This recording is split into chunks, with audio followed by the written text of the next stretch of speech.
Alrighty, so today Spearhead is brewing their Moroccan Brown Ale. And yeah, what are we doing at this moment? Well, it's an exciting time actually because it's the first time that we've brewed this, so it's another baby being born from Spearhead, which is kind of nice. What we're doing at this point is we've already mashed in and we're just transferring here to the lauter tun.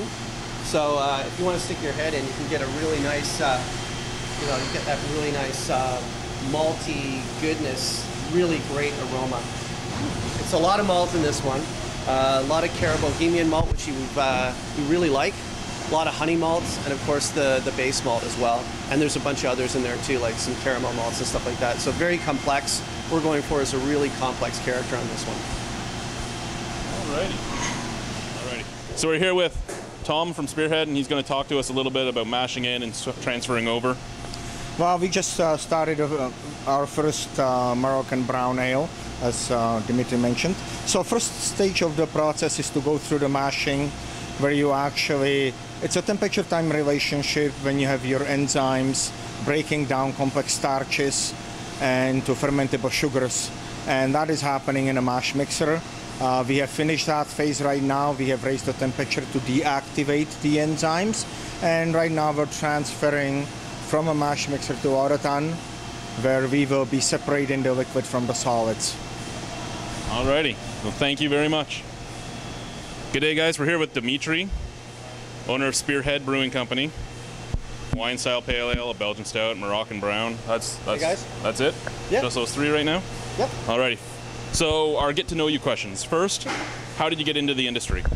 Well, I like to say I'm a victim of the credit crisis in 2008. Kind of packaged out from my job in law, and I was overseas in England working there, and found myself without a job and kind of asking some important questions about what I was doing long term with my professional career. And at that point, when you see that there's not a lot of long-term finance anymore, and you see sort of the end of the road for you in one area of your professional life, you start to wonder what you should be doing. And at the same time, my father had passed away, so you kind of start to ask all those important philosophical questions about what you're doing. And so I decided, coming from a Dutch and Czech background, I come by beer honestly, right? So I started thinking, maybe that would be something that would be interesting. And then I did a little bit of research in the craft beer industry and discovered that it was a pretty good industry to get into.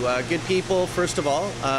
So an opportunity to be in a more friendly environment, opportunity to be working a little bit more creatively, and also it actually is a pretty high growth industry. So it's something that I could convince my wife to do as well.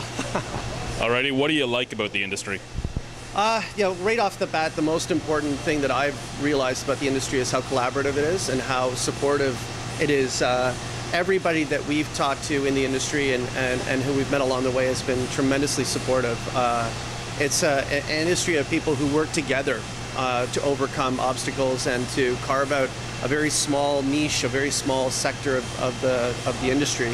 None of these guys are really after a massive chunk of the industry, and so what we're really trying to do is make a living in the shadow of the big guys, right? Yep. And so what we've found is that along the way, when we've encountered problems, when we need advice, when we need a wrench, that kind of stuff at an event or something like that, what we find is that everybody's running to help each other, as opposed to we're not really looking at each other as competitors. Alrighty, and what do you dislike about the industry? Well, it's hard to say.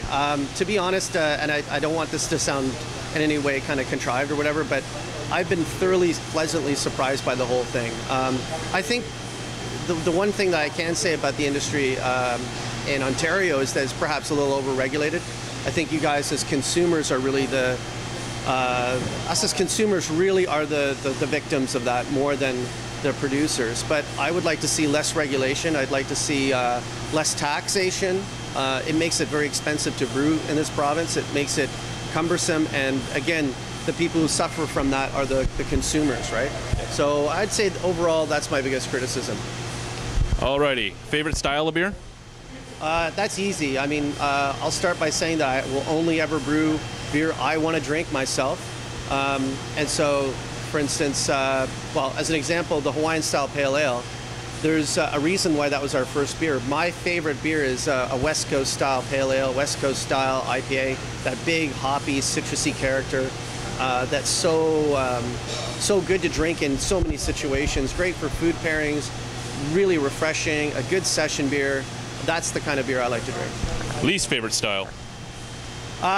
You know, it's really hard because all beer styles have their purpose and have their time. I suppose an American light lager is my least kind of interesting beer, but that kind of goes without saying for a craft brewer.